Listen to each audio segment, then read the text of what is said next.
This is part 2 of the series of wealth and abundance. Today what we're talking about is the psychology of wealth and how money equals value. So I really want to break down some insights that I think will help you a lot if you're really trying to become successful. And it's the idea that, there is a certain way you should be thinking about wealth and money in general. I think a lot of people have this perspective of like money being a mystery and like how do people make money and how does kind of wealth occur in the world, and it's just something that only rich people have access to, only rich people will keep having access to, and nobody else can make money, right? And the rest of us are just stuck with our jobs.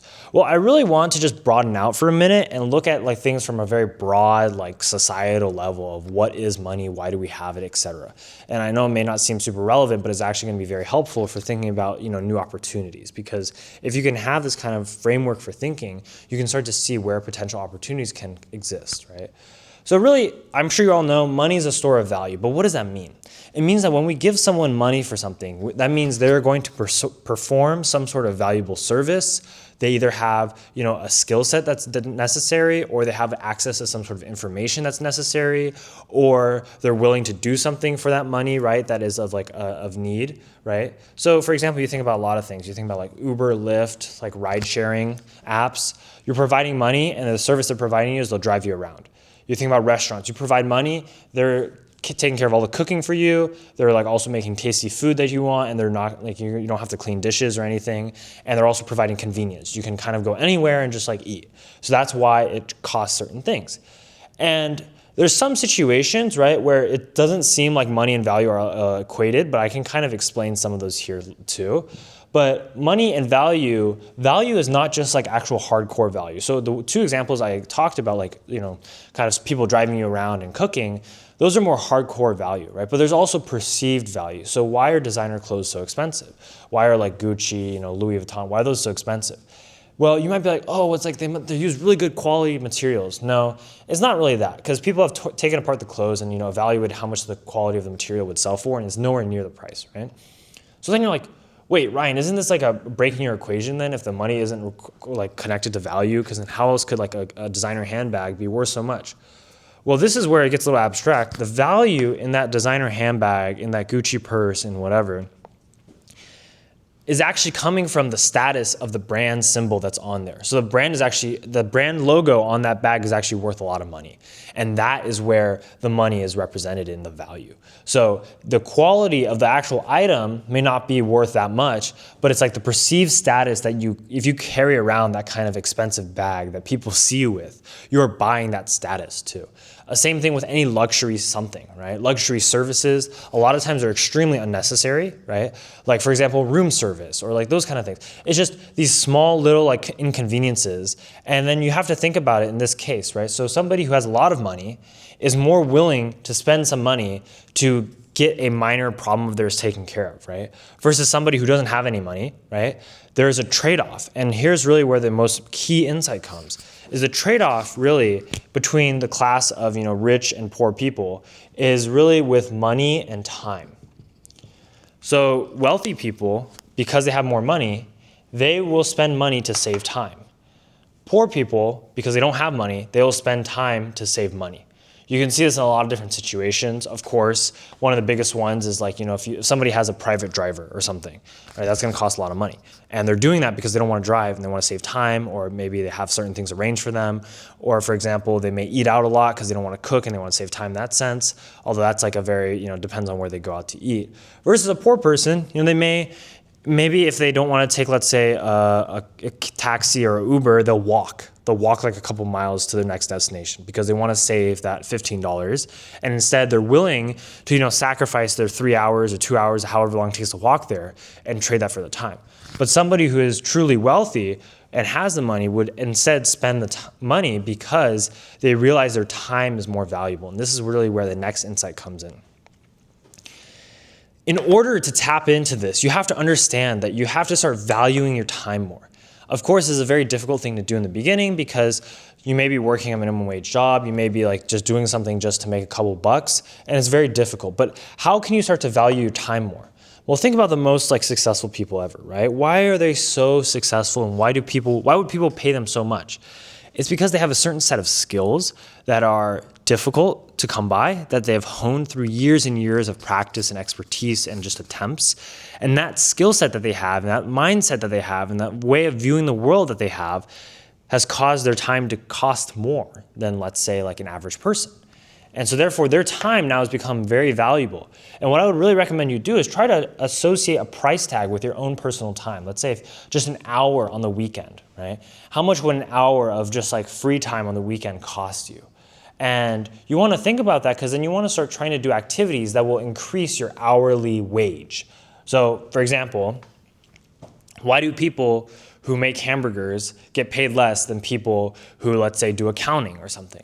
Well, the reality is people who make hamburgers, right, it's easier to train somebody to do that if they don't know how to do that. And therefore, those people are very replaceable, right? It's not very difficult to find someone else to do that. But if somebody, right, is working on a spreadsheet of a very complicated tax system or maybe a complicated finance book or they're looking at a company's financials, that kind of stuff takes a lot of time to train somebody to do well. And as a result, there's less people who know how to do that well because it takes more time to train them, and therefore those people are more valuable.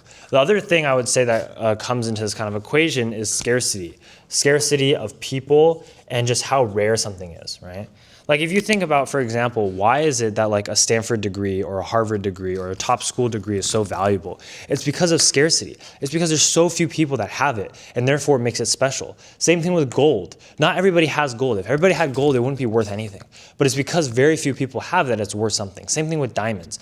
Same thing with, your time actually. You should really understand that your time is very valuable because it is scarce. So many people who have so much money wish that they could go back and buy more time. But the reality is nobody can. And this is actually what I think is the personal top equalizer, is that you can have an extremely rich person, Jeff Bezos, Elon Musk, anybody you name.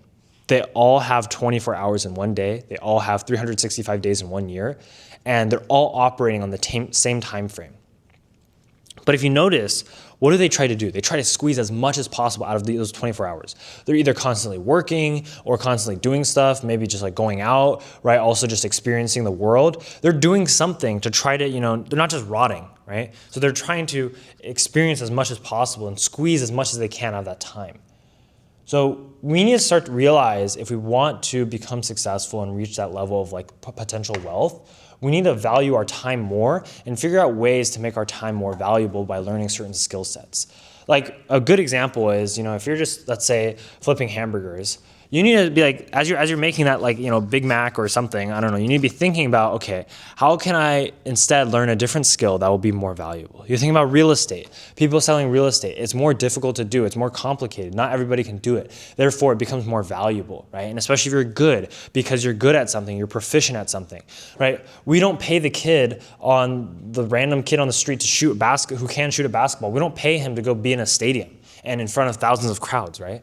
Why don't we pay him? Because he can shoot a basketball. Everybody can shoot a basketball. But the question is, how many times in a row can you make it? How many times in a big game can you make it? And that's why we pay people like Steph Curry. That's why we pay people like, like LeBron James, millions and millions of dollars to go play basketball because they are scarce.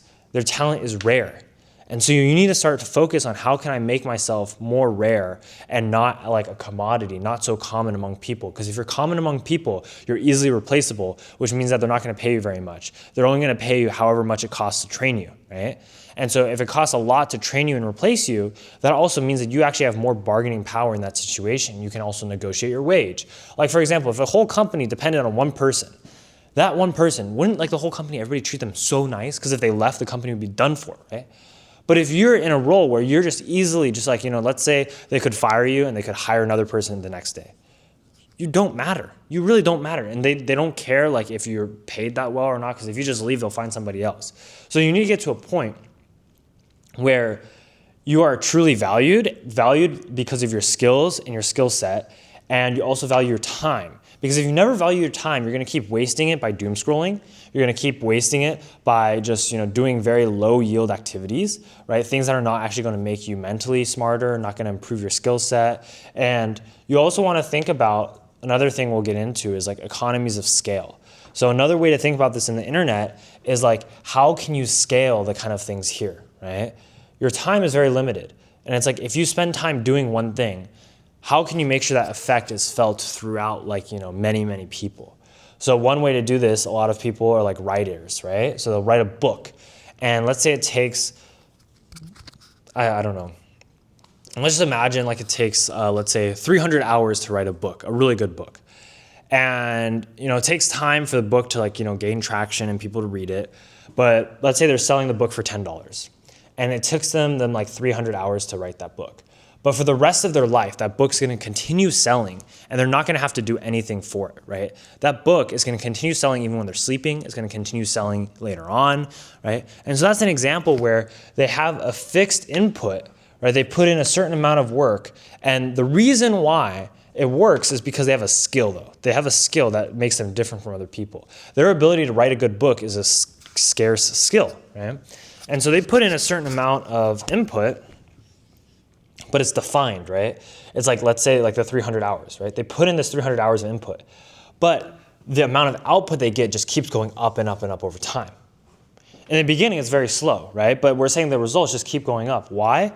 Because they don't have to spend any more time later on, just like rewriting the book or something like that, right? No, this is like a one-time thing.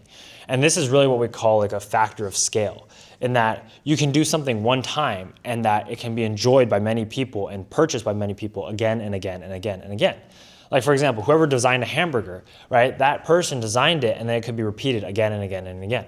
And so this is kind of the key towards actually creating a lot of wealth. And, it also follows the value, because it's like you have a book that is deemed valuable because you are a good writer and you have good insights, and that's a very rare thing. And so because of that, that's going to be, traded in a sense for money, because people are going to give their money to you to try to learn insights from what you've learned, which is very difficult because you're in a rare position because you're skilled.